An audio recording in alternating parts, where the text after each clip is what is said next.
రామాయణం నిజంగా ఒక మహాకావ్యం.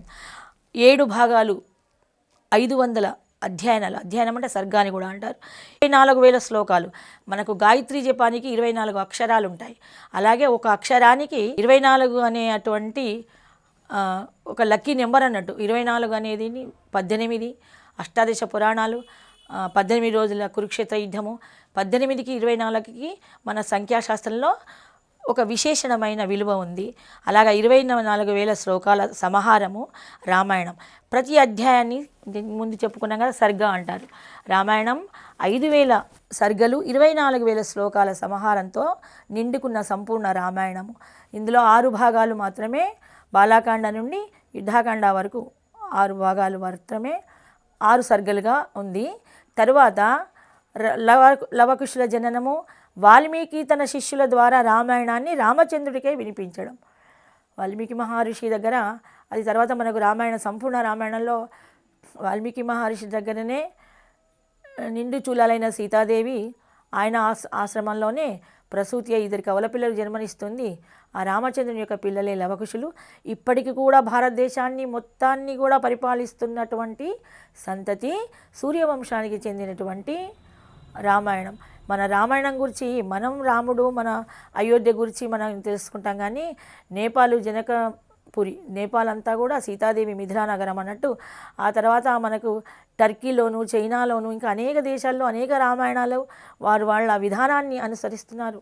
మన భారతదేశ సంస్కృతి ఎంత గొప్పది అంటే, అసలు సంస్కృతి అనేది, సమాజం అనేది వానరుడి నుండి జన్మించినట్టు ఆనాటి కాలంలో అడవి మనుషుల దగ్గర నుంచి సంస్కారోపేతమైన జీవనాన్ని నేర్పింది అన్ని దేశాలకు కూడా భారతదేశమే. భారతదేశంలో ఇప్పుడు వాళ్ళు విమానాలు ఎవరో కనుక్కునే కదా, మన పిల్లలకి తెలియదు. మన వైజ్ఞానికం, మన ఆనాడే పుష్పక విమానం, త్రేతాయుగంలోనే పుష్పక విమానం. అది ఎట్లా అంటే మల్టిపుల్, ఆకాశంలో ఎగురుతుంది, నీళ్లలో నావలాగా వెళ్తుంది, భూమి మీద చక్రాలతో వెళ్తుంది. అటువంటి 3 విధాలుగా ఉపయోగపడేటువంటి విమానాన్ని అప్పటి వాళ్ళు కనుక్కున్నారు. మనకు మయుడు అనేటువంటి ఒక గొప్ప శాస్త్రవేత్త ఉండే అప్పుడు.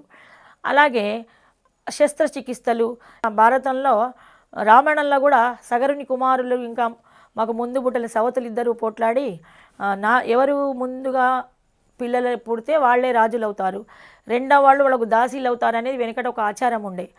ఆ అక్క చెల్లెళ్ళు ఇద్దరు కూడా సగర చక్రవర్తి, రామవంశానికి చెందినటువంటి, సూర్యవంశానికి చెందినటువంటి సగర చక్రవర్తి భార్యలు. ఒక ఆమె ఏంటంటే తన గర్భస్థ శిశువుని విచ్ఛిన్నం చేసుకుంటుంది. పొట్ట తొందరగా కొట్టుకుంటే అవన్నీ ముక్కలైపోయి ఆ పిండాలన్నీ 20 భాగాలుగా పడిపోతాయి. అప్పుడు మంత్రశక్తితోని ఆ సగరులు, అంటే త్రేతాయుగం నాటికే మనకు టెస్ట్ బేబీలు ఉన్నారు, ఇప్పుడు కొత్తగా కనుక్కునేది ఏం లేదు. ఆ తర్వాత ద్వాపర యుగంలో కూడా మండోదరి, ఆమె కూడా తనకి ఇంకా పిల్లలు పుట్టే, కుంతీదేవికి పాండవులు పుట్టారు, నాకు ఇంకా పిల్లలు కలగలేదు, ఆమె కూడా ఆమె పిండాన్ని విచ్ఛిన్నం చేసుకుంటే 101 భాగాలు చేసి ఒక భాగం ఆడ శిశువుగా, ఆ 100 భాగాలు మళ్ళీ వ్యాసమహాముని 100 మట్టి చిప్పలలో పెట్టి ఆ 3 నెలల 4 నెలల గర్భస్థ పిండాలను ఆ 101 భాగాలుగా కౌరవులుగా తయారు చేశాడు అన్నట్టు. అయితే వాళ్ళు పుట్టిన ముహూర్త విశేషాలు, వాళ్ళ పెంపకం వలన అహంకారం, ఈర్ష్య, ద్వేషాలు క్రూరులుగా మారుతుంటారు. అలా మనకేంటంటే ఈ జ్యోతిష్యరీత్యా కూడా, జాతకరీత్యాలు కూడా పుట్టిన క్షణాలన్నప్పుడు వాడికి శాంతులు ఇవన్నీ చేసుకుంటే ఈ మంచి జీవనాన్ని పొందే అవకాశం మనకు పురాణాల నుంచి కూడా తెలుపబడుతుంది. ఇలాగా రామాయణం నిండుగా ఎన్నో పుణ్యనదులు. మనకు రామాయణం అంటే, రామాయణం చదువుతుంటే ఏదో కథాసారంగా చదవడం కాదు. రాముడు బాలాకాండలో ఎలా ప్రయాణిస్తున్నాడు, ఎన్ని నదులు వచ్చాయి. మనకి ఇప్పుడు మన్మదాశ్రమం అంటే వామన చరిత్ర ఒకటి తెలుస్తుంది. మన్మధుడిని శివపురాణంలో చెప్పినటువంటి కథ. మన్మధుడు శివుడి తపోభంగం చేసినప్పుడు 3వ కంటి నుండి వచ్చిన అగ్నిజ్వాల మన్మధుడిని మార్చివేస్తే అక్కడ దానికి మన్మదాశ్రమం అని పేరు వచ్చింది. అక్కడ వామనమూర్తి తపస్సు చేసుకున్నాడు. అట్లాగే సిద్ధాశ్రమము, గౌతమాశ్రమము, హాల్యాశాప విమోచనము, మిథిలా నగరానికి జనకపురికి వెళ్ళుతున్న వరకు కూడా మనకు రామాయణం సమగ్రంగా అనేకమైన నదులు. ఆ నదులు మనం రామాయణం చదువుతుంటే ఆ నదుల స్నానం చేసిన ఫలితాన్ని ఇస్తుందట. ఆ పరిసరాలన్నీ కూడా మనకు ఎక్కడ ఏ దిశలో కొండలు, గుహలు ఉన్నాయి. భారత భౌగోళిక శాస్త్రం మొత్తం మనకు తెలుస్తుంది. ఎప్పుడు తెలుస్తుందంటే వాలి వధానంతరము సీతాన్వేషణకై సుగ్రీవుణ్ణి స్నేహాన్ని సమకూర్చుకొని సీత ఎక్కడ ఉందని సీతమ్మ వారిని అన్వేషించడానికే నలుగు దిశల సుగ్రీవ మహారాజు, అప్పుడు వాళ్ళ స్థానంలో సుగ్రీవుడు మహారాజు అవుతాడు. అప్పుడు సుగ్రీవుడు చెప్తుంటే రాముడు ఆశ్చర్యపోతాడా, మిత్రమా నీకు ఎలాగా ఇంత తెలిసింది, భారతదేశంలో ఇన్ని రకాల నదులు, పర్వతాలు, గుట్టలు, ఇన్ని దిశల్లో ఏమున్నాయి, తూర్పు దిక్కున ఇన్ని గుట్టలు ఉన్నాయి, ఇటువంటి మనుషులు ఉంటారు, ఛాయాగ్రహాలు, మాయవాళ్ళు ఉంటారు, ఉత్తర దిక్కుకు పోతే ఇటువంటి లోకాలు ఉంటాయి, స్వర్గానికి దారి ఉంది, కైలాస పర్వతం ఉండింది, మానస సరోవరం దాటితే కోలాంగలాన్ అనే వాళ్ళు ఉంటారు, ఇక్కడ ఛాయారూపంగా సముద్రంలోకి లాక్కునే మహాశక్తులు ఉంటాయి, ఇక సూర్యుడు కూడా దూరనటువంటి చిక్కటి అడవి ఉంటుంది, అక్కడ తలలేని రాక్షసులు ఉంటారు, ఒక మొండంతోనే ఉన్న రాక్షసులు ఉంటారు, వాళ్ళు వాసన ద్వారా ముక్కులోంచి ఆహారాన్ని స్వీకరించి పీల్చుకుంటారు. ఇలాగ ఇటు వెళితే స్వర్ణలంక అని ఉంటుంది, దక్షిణ దిశకు వెళ్ళామంటే భారతదేశానికి ఆ సముద్రాలు అంటే రకరకాల సముద్రాలు, పాల సముద్రము, దధి సముద్రము, అగ్ని సముద్రము, అగ్నివాయులు పుడుతుంటాయి, జ్వాలలు బడబాగ్ని పైకి వస్తుంటే అక్కడ మసిమాడైపోతారు. అటు వెళ్ళకండి ఇటు వెళ్ళకండి అని సుగ్రీవుడు తన సైన్యాన్ని అన్నింటికీ 4 భాగాలుగా చేసి దిశలకు పంపుతాడు. పంపి ఒక్క మాసం నెలలో రాకపోయారో మరణదండన అని చెప్తాడు. అందుకనే భయపడి అప్పుడు రాజుల కాలంలో వినయం, విధేయతలు, రాజుల మాట వినడము, అసలు ప్రజాస్వామ్యం కంటే రాజులు ఉన్నప్పుడే చక్కగా ఉండేదేమో రాజ్యపాలన అనిపిస్తుంటుంది ఇప్పుడు చూస్తుంటే ఈ కాలాన్ని. అలాగా మనకు రామాయణంలో అనేకమైనటువంటి భిన్న జాతుల మనుషులు, వృక్షాలు, వృక్ష సంపదలు, పశువులు, అమృత ఫలాలు, పశుపక్షాదులు, మాట్లాడే పశుపక్షాదులు, ఇటువంటివన్నీ పరిచయం చేశాడు మనకు వాల్మీకి మహర్షి. మనకు రామాయణం చదువుతుంటే ఎంతోమంది రాజులు తారసపడుతుంటారు, అనేక వాళ్ళ వంశ చరిత్రలు, దీన్ని బట్టి ఏం నిలుస్తుంది, ఇది చరిత్రాత్మకమైన ఒక గ్రంథము. అనేకమైన రాజుల కథలు, మిథిలానగర రాజు, మిథి అనే రాజు, చాణక్యుల, ఇక్కడి నుంచి మనకి ఇంకా పురాతనమైన వంశస్థులైనటువంటి రాజులు మనకు కనబడతాడు రామాయణంలో. ఈ ప్రకారంగా రామాయణం ఒక చరిత్రాత్మక గ్రంథం. దాంట్లో భూగోళము ఉంది, అంటే సోషల్ స్టడీస్, జీవశాస్త్రం ఉంది, జంతుశాస్త్రం ఉంది. మనకి జంతుశాస్త్రము, పక్షి శాస్త్రము ఇవన్నీ అంటే సంపాతి జటాయు యొక్క సోదరుడు. జటాయు తెలుసు కదా, రామాయణంలో అందరికీ జటాయు గురించి తెలుస్తుంది, కానీ మిగతా పక్షులు తెలియదు. గరుడ పక్షులు ఎన్ని రకాల, 6 రకాల గరుడ పక్షులు ఉన్నాయి. అన్నింటికంటే వాటి దృష్టి వేగం ఎంత ఉంటుంది, రెక్కల వేగం ఎంత ఉంటుంది, కొన్ని ఒక రెప్పపాటు కాలంలో 1000 యోజనాలు ఎగిరేగల శక్తి, ఆకాశానికి ఎగిరే శక్తి, సూర్యమండలాన్ని తాకే శక్తి ఉన్న వేగవంతమైన పక్షులు ఉన్నాయి, మనోవేగం గల పక్షులు ఉన్నాయి. మన ఆంధ్రప్రదేశ్లోనే లేపాక్షిలో జటాయు మరణం జరిగింది. అక్కడి వరకు రాముడు దండకారణ్యాన్ని సీతాన్వేషణలో వచ్చి జటాయు ద్వారా మనకు జంతు శాస్త్రము, పక్షి శాస్త్రము, వాటి లక్షణాలు తెలుస్తాయి. ఇక ఒక మంచి చెడులను విషయానికి వస్తే ఇది అచ్చమైన విలువలుగైన ఒక మంచి పుస్తకం. ఎట్లా యుద్ధం చేయాలి, నేటి కాలంలో కూడా మన సైన్యాధ్యక్షులు రామాయణాన్ని అవగాహన చేసుకుంటే ఎక్కడెక్కడ ఎటువంటి వాళ్ళని యుద్ధ వ్యూహాలు పొందాలి, ఏ రణతంత్రాలు చేయాలి, వాళ్ళు ఏ యుద్ధం చేస్తుంటే మనకి ఇప్పుడు భారతంలో ఒక్కొక్కసారి చూస్తుంటాము, వాళ్లకు గరుడ వ్యూహం చేస్తుంటే సర్ప వ్యూహాన్ని వీళ్ళు పొందుతుంటారు రాజ్యాలలో.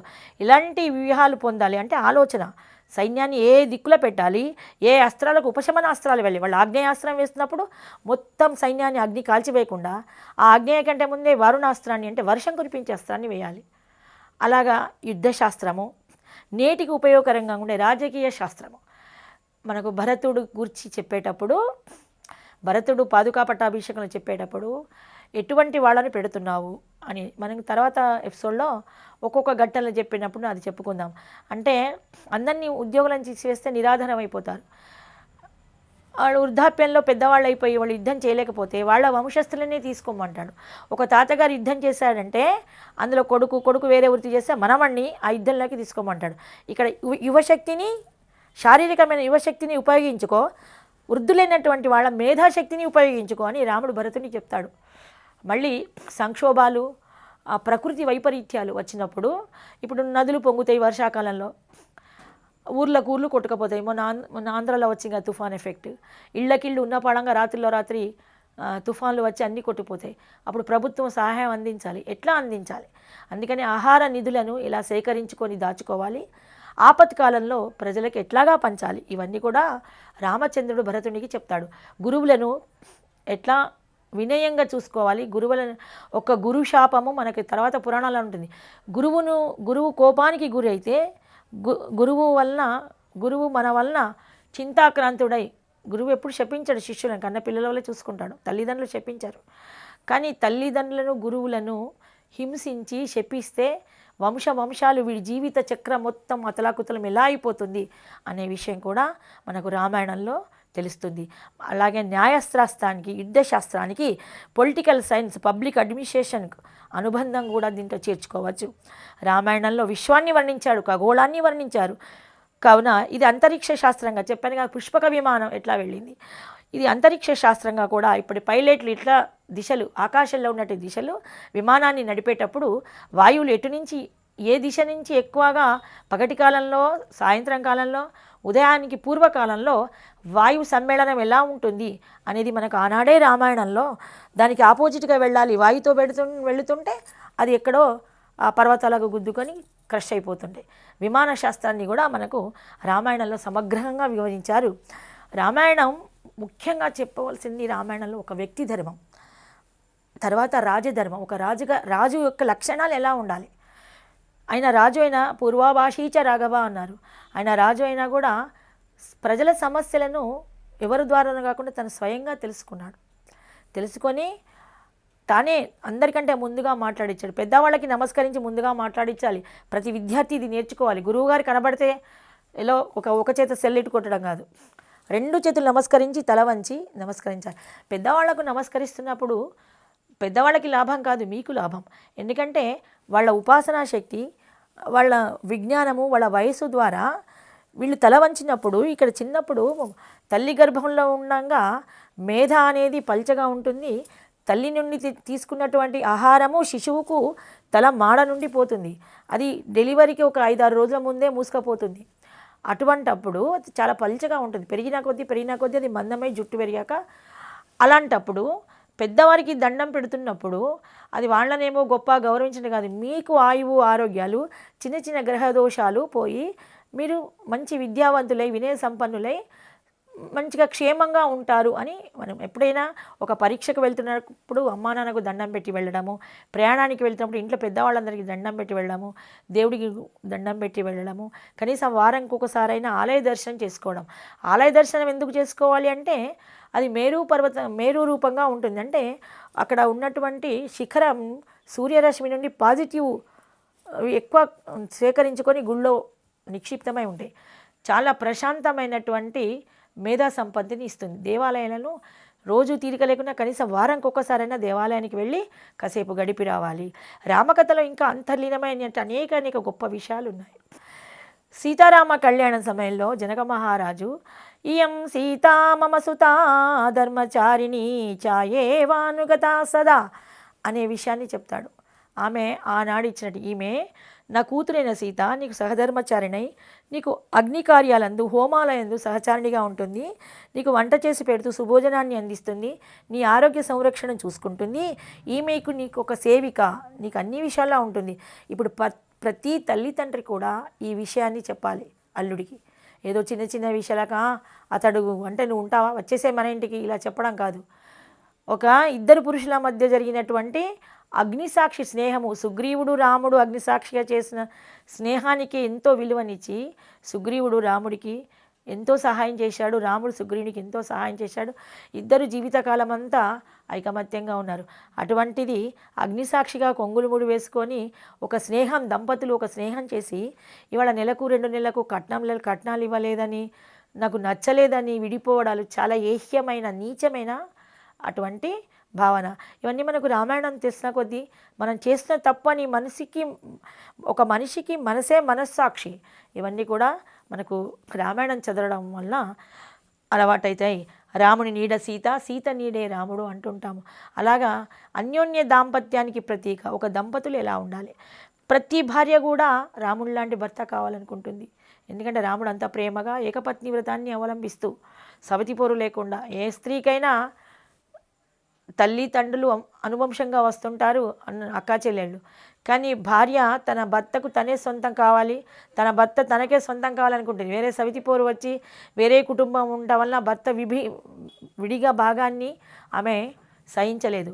దశరథ మహారాజు 3 భార్యలను చేసుకున్నాడు. వాళ్ళ తల్లులు ఎలా సంక్షోభాన్ని కౌసల్యాదేవి ఎలా బాధపడిందో రాముడు చిన్నతనాన్ని తెలుసుకున్నాడు. అందుకని తను ఏకపత్నివతుడిగా ఉండి స్త్రీ దుఃఖాన్ని నివారించిన వాడు. మొట్టమొదటిగా స్త్రీకి సముచితమైన స్థానం ఇచ్చింది కూడా రామాయణంలోనే. సీతాదేవిని కోశాధికారిగా చేశాడు, ఒక మంత్రి పదవిని ఇచ్చాడు. తనతో పాటు పట్టాభిషేకానికి తీసుకొని అంకంపై కూర్చోబెట్టుకొని ఆడవాళ్ళు ఎక్కడో ఉండేవాళ్ళు ఇప్పుడు కూడా మంత్రులు అవన్నీ ఉంటే మనకు ప్రమాణ స్వీకారం చేస్తున్నప్పుడు ఒకళ్ళే ఉంటారు కదా.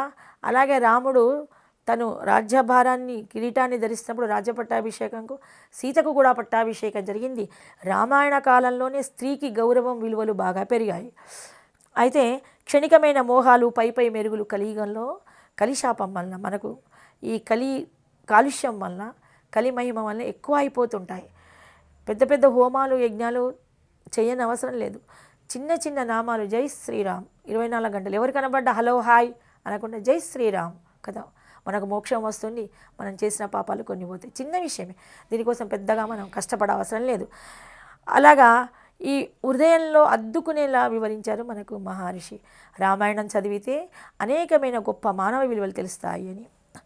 భారతీయులందరూ కూడా మనకు రాముడు ఒక పాత్ర కాదు, ఒక కుటుంబ సభ్యుడు. ఒక తండ్రి రాముడు లాంటి కొడుకు కావాలి. ఇప్పుడు ఇవాళ రేపట్లో ఏంటంటే వృద్ధులను ఏం పట్టించుకోకుండా వృద్ధాశ్రమాల్లో వేయడం, పిల్లల్ని చూడకుండా చిన్నప్పటి నుంచే చదువు నెపంతో హాస్టల్లో వేయడం, వాళ్ళకి 12 సంవత్సరాలు వచ్చే వరకు వాళ్ళు బాలలే. వాళ్ళకి అన్ని విషయాలు తల్లిదండ్రులు దగ్గరగా ఉండి చెప్పాలి. తర్వాత ఉన్నత చదువు 10th క్లాస్ అయ్యే తర్వాత హాస్టల్లో వేయాలి. అలాగే ఎంత కష్టమైనా సరే, ఉద్యోగాలు చేస్తున్నా సరే, అలాగే తల్లిదండ్రులను కూడా నిన్ను భారం అనుకొని తల్లి 9 నెలలు మొయ్యలేని దింపలేదు కదా, నువ్వన్నీ మలమూత్రాలు విసర్జించితే అన్నం తింటూ కూడా వెళ్ళి కడిగింది కదా. ఇవన్నీ గుర్తు తెచ్చుకొని మననం చేసుకొని తల్లిదండ్రులకి సేవ చేయాలి. ఇవన్నీ కూడా రాముడు చేశాడు, రాముడు లాంటి కొడుకు కావాలని.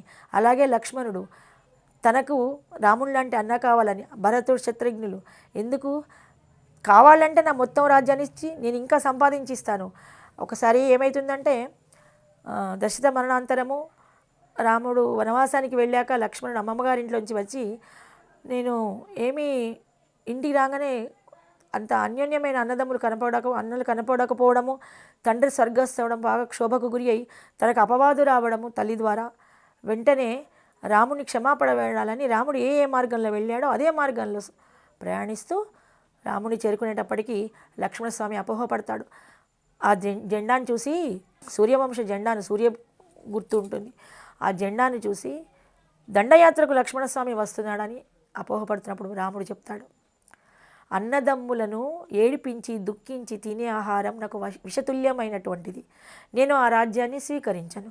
భరతుడు కావాలంటే భరతునికి పట్టాభిషేకం చేస్తాను మహారాజుగా, కానీ నేను భరతునితో యుద్ధం చేసి నేను ఆ రాజ్యాన్ని స్వీకరించలేను. అది విషయం మనం గుర్తుంచుకోవాలి. ఒక అన్న అలా ఉండాలి, అన్నను గౌరవిస్తూ తమ్ములు అలా ఉండాలి. రామాయణం మనకు సమగ్ర కుటుంబ వ్యవస్థను చూపించింది, చాలా ఒక మంచి వ్యవస్థను చూపించింది అన్నట్టు. రామాయణం ఇప్పటి కాలం వాళ్ళు రామాయణాన్ని దూరం చేసుకుంటున్నాము, రాముణ్ణి దూరం చేసుకుంటాను. అయోధ్యలో రామ ప్రతిష్టాపన అయినాకనైనా మన భారత సమాజంలో మళ్ళీ రామాయణ ప్రశస్తాన్ని చాలా గొప్పగా అందరి పిల్లలు నేర్చుకోవాలి, దీన్ని పాఠ్యాంశంగా పెట్టాలి అని నా కోరిక. అనుబంధాలకు బీటలు పడుతున్నాయి ఇవాళ రేపట్లో. ఎట్లా ఉందంటే ఆస్తులు కేవలం డబ్బే లోకాన్ని మాయా. ఒక మనిషి ఎంతగా సంపాదించుకుంటాడు తన జీవితకాలం, వాళ్ళ పిల్లలు సంపాదించుకున్నా వాళ్ళకు మీరు చదువు చెప్పిస్తున్నారు కదా. ఒక్కళ్ళని హింసించి ఒక అత్త తన కోడలు కట్టం తేలేదని కిరోసిన్ పెట్టి అండబెట్టడం, ఒక భర్త తనకు సరిపోయింది సంపాదించలేదని భర్తను పోలీస్ కేసులు పెట్టి బాగా కొట్టించడం నేను ఒక టీవీలో చూశాను. ఇట్లాగా ఎన్నో విషయాలు. ఒక భార్యను ఇంకా మామగారి నుంచి కట్నం తేలేదని ఒక భార్యను భర్త హింసించడం, కుటుంబ వ్యవస్థ అంతా క్షణిక ఆవేశాలకు లోనైపోయి చిన్నాభిన్నమవుతుంది. ఇక్కడ ఆస్తులు అనుబంధాలను మింగివేస్తున్నాయి. అది ఎంత నీచమైన చర్యో మనకు రాముడు ఇందాకనే చెప్పే కదా, భరతుడు కావాలంటే రాజ్యాన్ని ఇస్తా అని. అలాగా మనకు బంధువులను మిత్రులను దూరం చేసుకోకుండా మనకు తగిన సహాయం చాతైతే సహాయం చేయండి, లేకుంటే లేదు. తరతరాల ఆస్తులు వృద్ధి చేసుకునే అవసరం లేదు. ఎవరికి ఎంత రాసి పెట్టుంటే అంతే అనుభవిస్తాడు. వాడికి నా కొడుకు వాడి కొడుకు అంటే వాడికి అభిప్రాయం ఎంతనో నీకు తెలియదు, వాడు అనుభవిస్తాడో లేదో తెలియదు. నీకు రేపు వృద్ధాప్యంలో మంచి మాటలు చెప్పి మంచి మాటలు ఉంటే నీకు వృద్ధాప్యంలో సహాయపడే వాళ్ళు ఉంటారో ఉండరు. నువ్వు ఇన్ని కూడా సంపాదించి పెట్టా నేను వృద్ధాశ్రమంలో వేస్తే ఏం చేస్తావు? ఇలాంటివన్నీ ఆలోచించుకొని మనకు సరిపోయేంతనే చూసుకొని రామాయణాన్ని అనుకరిస్తూ, రామాయణాన్ని చదువుతూ, రామాయణాన్ని వింటూ, రామ జీవన విధానాన్ని అనుసరిస్తూ మానవుడు మహోన్నతుడై ఎదగాలి. ఇది మన భారతీయ సంస్కృతి. జై శ్రీరామ్. అందరికీ నమస్కారం. సుమన్ టీవీ వారికి ఈ అవకాశం ఇచ్చినందుకు ధన్యవాదాలు. మీకు అందరికీ ఇంట్రెస్ట్గా ఉంటే ఇలా రామాయణం యొక్క విలువలు ఇంకా నేను చాలా సంక్షిప్తంగా మాత్రమే చెప్పాను. ఇంకా మనకు రామాయణంలో ప్రతి ఘట్టం ప్రతి అక్షరం కూడా ఒక వేద పటిమ కలిగినటువంటిది. అందరూ రామాయణం విద్యార్థులు ముఖ్యంగా రామాయణాన్ని చదివి మంచి శుభ ఫలితాలని పొందాలని ఆశిస్తూ జై శ్రీరామ్.